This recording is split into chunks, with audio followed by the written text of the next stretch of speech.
US investment green card. $800,000 must have legally documented money. Exit period after 3 years. Shuda LP 6302946180. ప్రభుత్వం లేకున్నా అధికారులతో కొట్లాడి నాతో కొట్లాడి ప్రజలకు అందుబాటులో సేవ చేసిన మీ అందరినీ కూడా అభినందిస్తూ రాబో కాలంలో మళ్ళా మీరు ప్రజాప్రతినిధులుగా ఎన్నికై రావాలని కూడా ఆశిస్తున్నాను. తప్పకుండా మా సహకారం ఉంటుందని చెప్పి మీ అందరికీ తెలియజేసుకుంటూ ఆ రోజు జనరల్ బాడీ మీటింగ్ మధ్యలో ఇదే మీటింగ్లో కూర్చున్నాం. మన పార్టీ అధికారం లేదు. అప్పుడు మనం డిస్కస్ చేసుకున్న సమస్యల మీద మాట్లాడితే కరెంట్ ఏమి నడితే సార్ మండలంలో అన్ని ట్రాన్స్ఫార్మర్లు లో వోల్టేజ్ ఉన్నది, వోల్టేజ్ ఎక్కువ రైతులకు ఇబ్బంది అవుతుంది. ట్రాన్స్ఫార్మర్ కావాలంటే ఒక వారం 10 రోజుల్లోనే మీ ముందరనే ఫోన్ చేసి 20 ట్రాన్స్ఫార్మర్లు ఒకటే రోజు ఫిట్ చేయడం జరిగింది. 25 ట్రాన్స్ఫార్మర్లు ఒక పైసా ఖర్చు లేకుండా గంట లేకుండా శాంక్షన్ చేయించాం. ఆ తర్వాత మన గుండంపల్లి అక్కడ క్రాసింగ్ కూడా కట్టించుకుంటున్నాం. ఈ విధంగా ప్రభుత్వం లేనప్పుడే చేసాం. ఇంకా ఒకటే చివరి మాట చెప్తున్నా, నన్ను ఎంపీగా మీరందరూ ఆ రోజు ఎంతో ఆశీర్వదించి ప్రభుత్వం టీఆర్ఎస్ది రెండోసారి అప్పుడే అధికారంలోకి వచ్చింది. మీరు భుజాల మీద మోసుకొని ఉండేలా పెట్టుకొని మీ సొంత డబ్బుతో నన్ను ఎంపీగా గెలిపించారు. మీ అందరికీ కూడా అండగా ఉండాలని ఆ రోజు గెలిచిన తర్వాత ఇక్కడ ఒకటే మాట చెప్పిన, ఆంధ్రప్రదేశ్ తెలంగాణలో గెలిచే మొదటి స్థానం ఆలేరు, అది కూడా 50,000 మెజార్టీలో చెప్పినా లేదా? ఇక్కడ టీవీ వాళ్ళు కూడా వాళ్ళే ఉన్నారు, పాత రిపోర్టర్లే చెప్పాయినా లేదా? మొదటి రోజు ఏమైనా ఆఖరికి 50,000కు 130 ఓట్లు తక్కువ వచ్చినాయి. నా మాట కరెక్ట్ అయిందా లేదా? లక్ష్మీనరసింహ స్వామి ఆశీర్వాదంతో మా ఐలయ్య గారిని, ఇప్పుడు మా తమ్ముడిని కిరణ్ కుమార్ రెడ్డి గెలిపించిన మీ మేలు, ఈ బాధ్యత, ఈ పదవి మా కోసం కాదు, మీకోసం పనిచేస్తాం. ఇంకొక రాజగోపాల్ రెడ్డి గారు యువకుడు, ఈ రోజు మళ్ళా కూడా మీ అందరూ కూడా అందుబాటులో ఉంటాడు. భువనగిరి ఎమ్మెల్యే అనిల్ కుమార్ రెడ్డి గారు ఉన్నారు, అక్కడ శామిల్ గారు ఉన్నారు. ఏమున్నా సరే, ఏ చిన్న సమస్య ఉన్నా మీరు మెసేజ్ కొట్టండి. ఎమ్మెల్యే, ఎంపీ, మినిస్టర్ల మనమే ఉన్నాం. వాళ్ళ కబ్జాలు, దోపిడీలు. అదే యాదగిరిగుట్టలో 1000 మంది ఆటో ఆఖరికి బతకలేక ఆత్మహత్య చేసుకునే టైంలో మన ప్రభుత్వం వస్తే ఆఖరికి మనం ఆరోగ్యం మా ప్రభుత్వం రాగానే ఆటోలను బైక్ పంపించి మీకు జీవన వృత్తి కల్పిస్తామని ఎంతో మంది ఆటో వాళ్ళు తిండి లేక ఉపవాసం ఉంటే మన ప్రభుత్వం రాగానే ఐలయ్య గారి దగ్గర ఉండి జెండా పంపి ఆటోలు మన బైక్ పోయి వాళ్ళు బస్సులు ఇచ్చింది. వాళ్ళ ఇలా యాదగిరిగుట్ట యువగా భాస్కర్రావు గారు అన్ని సెటిలైట్ చేస్తూ అక్కడ భక్తులకు అన్ని కూడా వసతులు కల్పిస్తున్నాం. అన్యాయంగా తీసుకున్న భూములను కూడా సీఎం గారికి చెప్పగానే సీఎం గారు చెప్పిండు, యాదాద్రి గారిది యాదగిరిగుట్ట లక్ష్మీనరసింహ రాగానే ఉంటుందని చెప్పి మునుగోడు మన చామల కిరణ్ మన ఎంపీ గారు బహిరంగ సభలో ప్రకటించిండు.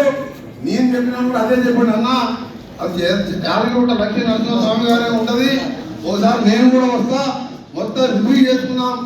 అనవసరంగా తీసుకున్న భూములు అవసరం లేకుండా వాపసు ఇచ్చేదాం రైతులకు. యాదగిరిగుట్టలో ఇబ్బంది పోయి షాపులు పోయిన వారికి కొత్త భర్తీలో కట్టుకోవడానికి ఇవన్నీ కూడా చేస్తానని చెప్పారు. అన్న మా దగ్గర మిషన్ దగ్గర నీళ్లు అసలే వస్తలేవు, నువ్వు ఇట్లా పట్టుబడి శాంక్షన్ చెప్పారంటే ముఖ్యమంత్రి గారికి చెప్పి, ముఖ్యమంత్రి గారు చెప్పగానే వారు ఫైనాన్స్ మినిస్టర్ చెప్పి నేను ప్రిన్సిపల్ సెక్రటరీ ఈఎన్సీలోనే ఎండబడి రోజు నా ఛాంబర్లు పిలిపించుకొని నిన్న మధ్యాహ్నమే ఫైనాన్స్ లో దాన్ని 210 కోట్లతో మిషన్ భగీరథ నేను ఇంకా నెలలోపే టెండర్లు అయితే సెప్టెంబర్ మొదటి వారం 2వ వారంలో భువనగిరిలో కానీ ఇక్కడ ఆలేరులో ఉన్న చివరి గ్రామం వరకు ప్రతి ఒక్కరు కూడా మిషన్ భగీరథ గోదావరి నీళ్లతో మంచి నీళ్లు తాగే విధంగా 210 కోట్లు నిన్ననే శాంక్షన్ చేయడం జరిగింది. దాంతోపాటు మిగిలిపోయిన గన్నమల రిజర్వాయర్ని రీఎస్టిమేట్ చేపిస్తున్నాం. బస్వా భూమి గన్నమలను కూడా 2 సంవత్సరాల్లో పూర్తి చేపిస్తా. దాన్ని కూడా ఉత్తమ్ కుమార్ రెడ్డి గారు మన జిల్లాకే చెందినవాడు కాబట్టి దాన్ని కూడా కొత్త రేట్లతో రివైజ్ ఎస్టిమేట్ చేపించి త్వరలోనే టెండర్లు కూడా పిలవబోతున్నాం. ఇవన్నీ కూడా మీ దగ్గరికి రోజు ఎందుకు వస్తలేవంటే, అప్పుడంటే ప్రతిపక్షం కాబట్టి మీ పిల్లలనే ఊరుకొచ్చేది.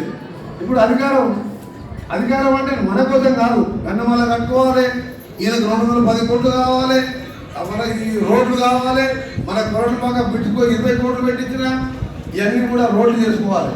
అందుకనే ఇవన్నీ ఇప్పుడే మధ్యలో 3 నెలలు ఎలక్షన్ కోడ్ ఉన్నది. మీద దృష్టి పెడుతున్నాం.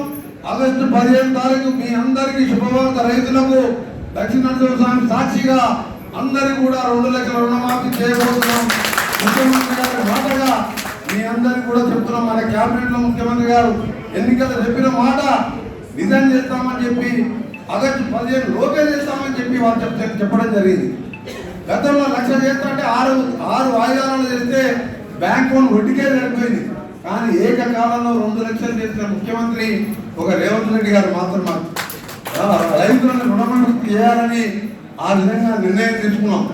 అప్పుడున్న ఆయన అప్పుల పేరు మీద దుబారా చేసినా తప్పకుండా ఈ రుణమాఫీ జరగబోతుంది. ఇంకా చెప్పని కార్యక్రమాలు కూడా చేస్తామని మీ అందరికి తెలియజేసుకుంటూ ఇక్కడ ఉన్న మా చైర్మన్ మన ఎంపీపీ ప్రెసిడెంట్ శ్రీశైలం గారికి, ప్రసన్న గారికి, మా ఎంపీటీసీలకు, వారికి సహకరించిన ఎండిఓ గారికి, మా సిబ్బంది అందరికీ, ఇక్కడ ఉన్న విఆర్ఓ అందరూ వచ్చిందా, విఆర్ఓలు, పంచాయత్ సెక్రటరీలు, మీ మీద చాలా బాధ్యత ఉంది.